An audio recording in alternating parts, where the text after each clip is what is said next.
حضرات اور نوجوان ساتھیوں، بالخصوص اسٹیج پر جلوہ افروز جلیل القدر علماء کرام، خطباء اعداد، نعت خواں حضرات، دانشوران قوم و ملت اور مدرسے احمد العلوم کے بانی و سرپرست حضرت مولانا سلطان محی الدین صاحب قبلہ مدد اللہ العالی دامت برکاتہ العالیہ، یہ اللہ تبارک و تعالیٰ کا لاکھ لاکھ شکر احسان ہے، اس کے پیارے حبیب رحمت للعالمین صلی اللہ علیہ وآلہ وسلم کی لطف و عنایت ہے کہ آج آپ کے اس دیار محبت میں ہم سب کو حاضر ہونے کا موقع اور شرف نصیب ہوا۔ انشاءاللہ تعالی آج ہم علم کے متعلق کچھ گفتگو کرنے کی سعادت حاصل کرتے ہیں، کیونکہ آپ جانتے ہیں کہ یہ مدرسے کا سالانہ جلسہ ہے اور ہمارے مولانا سلطان صاحب بڑی محنت کے ساتھ اس مدرسے کے لیے دن و رات مشقت کر رہے ہیں، اور ان کے ساتھ میں جو کمیٹی کے احباب ہیں، ہمارے بابا بھائی وغیرہ دیگر حضرات ہمارے دن رات خدمت میں لگے ہوئے ہیں۔ اللہ رب العزت کا یہ بہت بڑا احسان عظیم ہے کہ آج اس مدرسے کا سالانہ جلسہ اور مجھ ناچیز کو اس میں خطاب کرنے کی سعادت نصیب ہو رہی ہے۔ میرے پیارے بھائی، انشاءاللہ کوئی زیادہ وقت میں آپ کا نہیں لوں گا، کچھ دیر گفتگو کروں گا، لیکن انشاءاللہ چند اہم باتیں حالات کے اعتبار سے آپ کے گوشے گزار کروں گا تاکہ ہماری زندگیوں میں کچھ اچھائیاں پیدا ہو اور ہم کامیاب انسان بن سکیں۔ معزز سامعین کرام، دیکھیے اللہ تعالیٰ دنیا میں جب کسی چیز کو نمودار کرتا ہے، پیدا کرتا ہے، بھیجتا ہے، بناتا ہے، تو ہر چیز کا ایک مقصد ہے، مقصد کے بغیر کچھ نہیں۔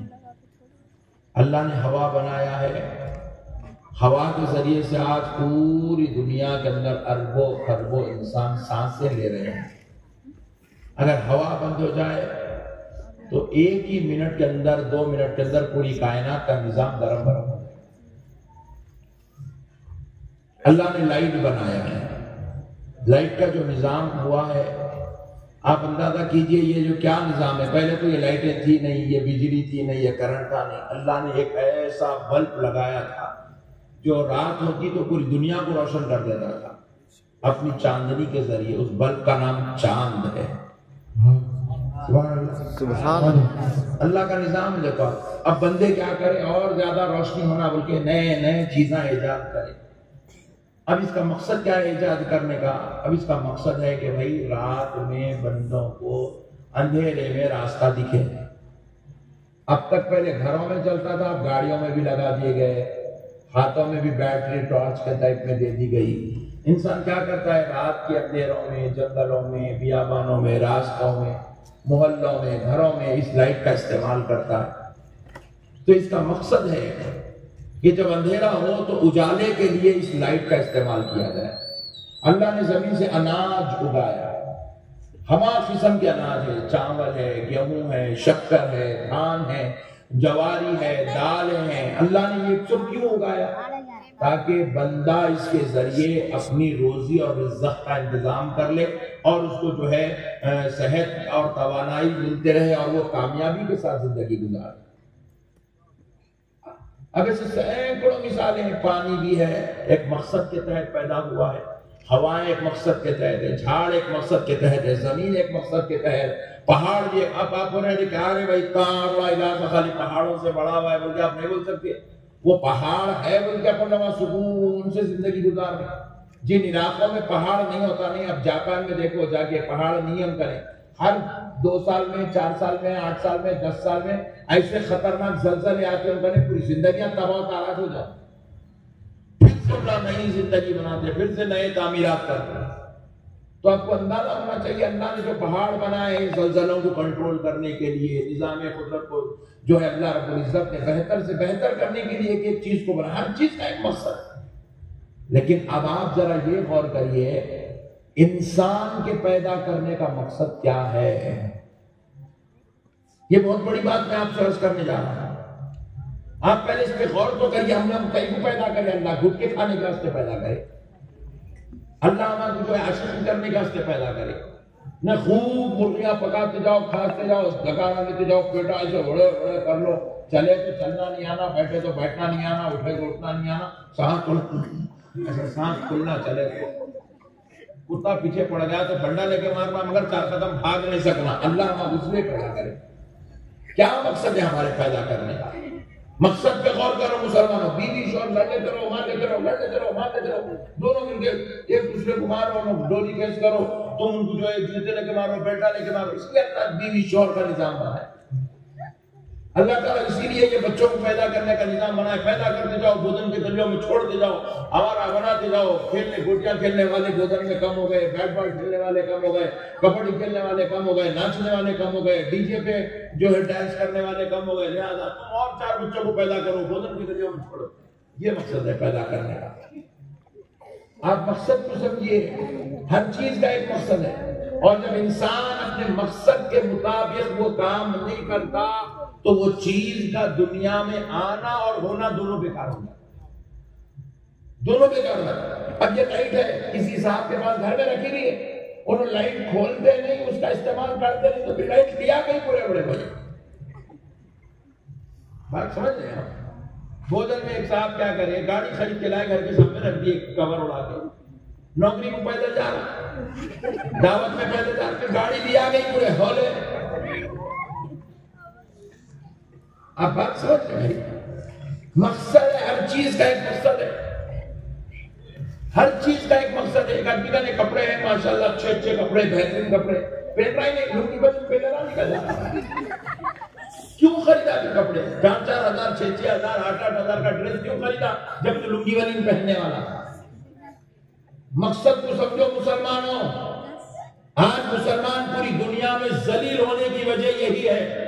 مسلمان نے اپنے مقصد زندگی کو بھول گیا, مسلمان اپنی حقیقت کو بھول گیا, مسلمان اپنی وقت کی ضرورت کو بھول گیا.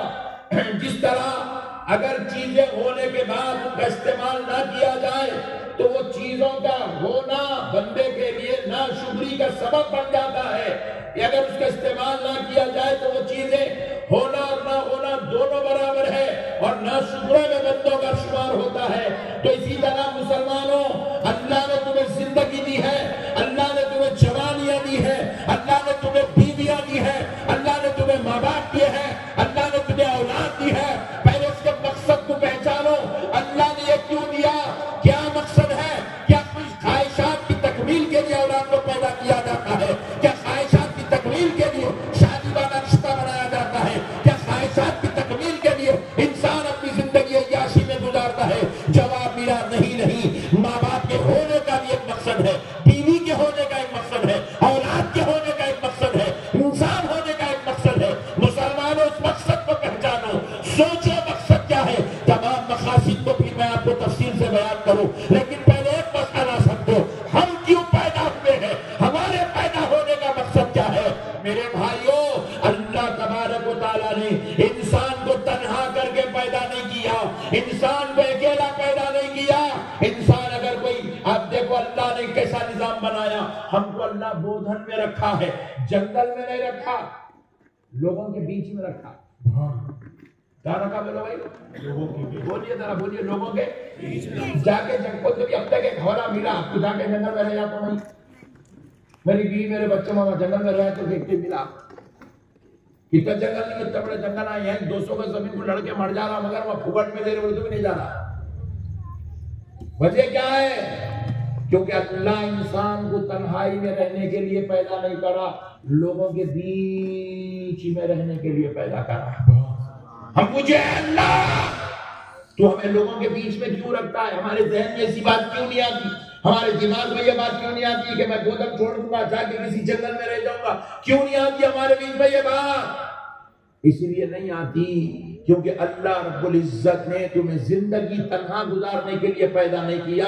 اللہ نے تمہیں لوگوں کے بیچ میں اس لیے پیدا کیا تاکہ تم ایک دوسرے کے ساتھ اچھائی میں بھی اس کا ساتھ دو, برائی میں بھی, اس کے برے وقت میں بھی تم اس کا ساتھ دو, تاکہ پتہ چلے کہ اللہ رب العزت نے انسان کو اسی لیے محلوں میں کا ماحول بنا کر پیدا کیا تاکہ انسان ایک دوسرے کی اچھائی کے معاملے میں مدد کرتا رہے، خیر کے معاملے میں مدد کرتا رہے، بھلائی کی دعوت دیتا رہے، نیکی کی دعوت دیتا رہے، برائی سے روکتا رہے، اور جو پورے کام ہیں انسان ایک دوسرے کی اصلاح کرتے جائے، برائی سے بچتے جائے، اور ایک دوسرے کو خیر کی اچھائی کی دعوت دیتے جائے، اور ایک بہترین ماحول بنا کر اللہ کو راضی کرنے والے بن جائے۔ سبحان اللہ، نعرہ تکبیر، نعرہ رسالت، نعرہ رسالت، حضور شان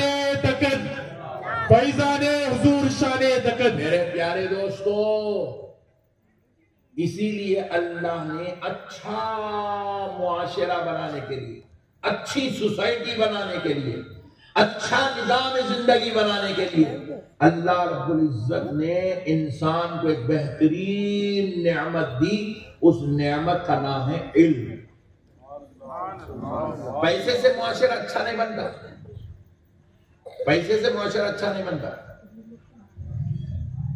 گھروں سے معاشرہ اچھا نہیں ہوتا۔ ایک کی بڑی بلڈنگ ہے، ایک کا 10 فلور، ایک کا 5 فلور، ایک کا، اس سے معاشرہ اچھا نہیں بنتا، خوبصورت دکھتا، ذات کو فائدہ ہوتا۔ میری بلڈنگ ہے، میرے کو فائدہ ہے، آپ کو کیا فائدہ ہے؟ آپ کی کار ہے، آپ کو فائدہ ہے، میرے کو کیا فائدہ ہے؟ آپ کرے پیسے، آپ مست مرغے مسلم کھا رہے ہیں، غریب کو کیا فائدہ ہے؟ ہر ایک انسان کو ایک ایک نعمت ملی تو ایک نعمت نہیں ملتی۔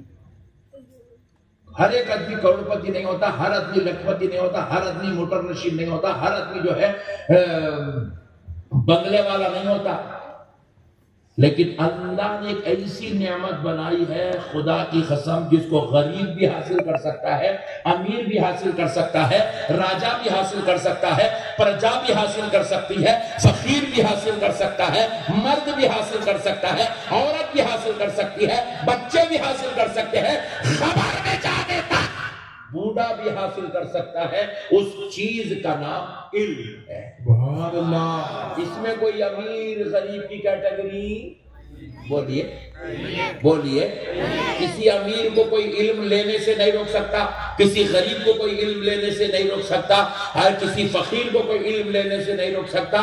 پورے ہندوستان کے اندر ایک اسکول بھی آپ ایسا نہیں بتا سکتے یہاں پہ فقیر کے بچے کو ایڈمیشن نہیں دیا جائے گا، کوئی مائی کا لال ایسا نہیں بول سکتا۔ ہر ایک کو علم حاصل کرنے کا حق ہے۔ میرے پیارے دوستوں، مسئلوں کو سمجھو۔ حسن معاشرہ کے لیے، کامیاب زندگی کے لیے دولت ضروری نہیں ہے، حسن معاشرہ اور کامیاب زندگی کے لیے علم ضروری ہے۔ سبحان اللہ، کیا ضروری ہے؟ علم ضروری ہے۔ اگر آپ ایسا بولیں گے حسن معاشرے کے لیے دولت ضروری ہے تو پوری دنیا میں سب کو کروڑپتی بنانا پڑتا، سب کو لکھپتی بنانا پڑتا۔ کامیاب زندگی کے لیے دولت ضروری نہیں ہے۔ بھائی آپ دیکھو کیسے کیسے ہمارے بزرگاں گزرے، پوری زندگی میں ان کے پاس دولت کبھی جمائش نہیں ہوئی، مگر کیسی کامیاب زندگی ہے۔ 700 سال ہو گئے، آج بھی بندہ نواز کا دربارہ جگمگاتا ہوا نظر آ رہا ہے۔ 900 سال ہو گئے، آج بھی غریب نواز کا دربار لوگوں کے لیے ہدایت کا سبب بنا ہوا ہے۔ ارے حضرت نظام الدین اولیاء دلی میں بیٹھے، دلی کے مہاراجا ان کے قدم چومتے تھے، بڑے بڑے امیر، رئیس، مالدار، دبنگر، بادشاہ سب ان کے آگے خدموں میں بیٹھتے تھے۔ وہ دولت والے تھے، مقام والے تھے، منصب والے تھے، عزت والے تھے، مگر ایک درویش کے خدموں میں بیٹھتے تھے، ایک اللہ کے فقیر بندے کے خدموں میں بیٹھتے تھے۔ یہ نظام الدین اولیاء کون تھے؟ ارے یہ سوکھی روٹیاں کھاتے تھے مگر بادشاہ ان کے خدموں میں بیٹھتا تھا۔ کیا بات تھی؟ وہ بادشاہ کرے دولت تھی مگر اس کو بھی کامیابی اس کی بادشاہت میں نظر نہیں آ رہی تھی، اس کو کامیابی نظام الدین اولیاء محبوب الہی کے خدموں میں نظر آ رہی تھی۔ ہم نے پوچھا، اے اللہ، یہ بادشاہ بھی یہاں سکون لینے آتا ہے، یہ امیر بھی یہاں سکون لینے آتا ہے، یہ دبنگر بھی یہاں کامیابی پانے آتا ہے، آخر تیرے بندے کے پاس نہ دولت ہے، نہ بنگلہ ہے، نہ بڑی بڑی کاریں ہیں، مگر اس کے پاس ایسی کیا چیز ہے جو دنیا کو سکون یہاں ملتا ہے؟ تو جواب ملا، میرے بندو سنو، میرے محبوب الہی کے پاس علم کی دولت نصیب ہو گئی۔ سبحان اللہ، نعرہ تکبیر،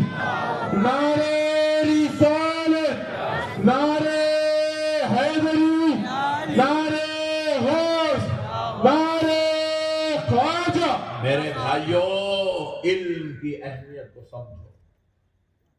آج آئی پی ایس آفیسر کو عزت دی جاتی ہے, آئی اے ایس آفیسر کو عزت دی جاتی ہے, چارٹرڈ اکاؤنٹنٹ کو عزت دی جاتی ہے. ڈاکٹر کے پاس دیکھیے آپ, اللہ نہ کرے کبھی جانے کی نوبت آ جائے, مگر پورے جا کے ایسے ہے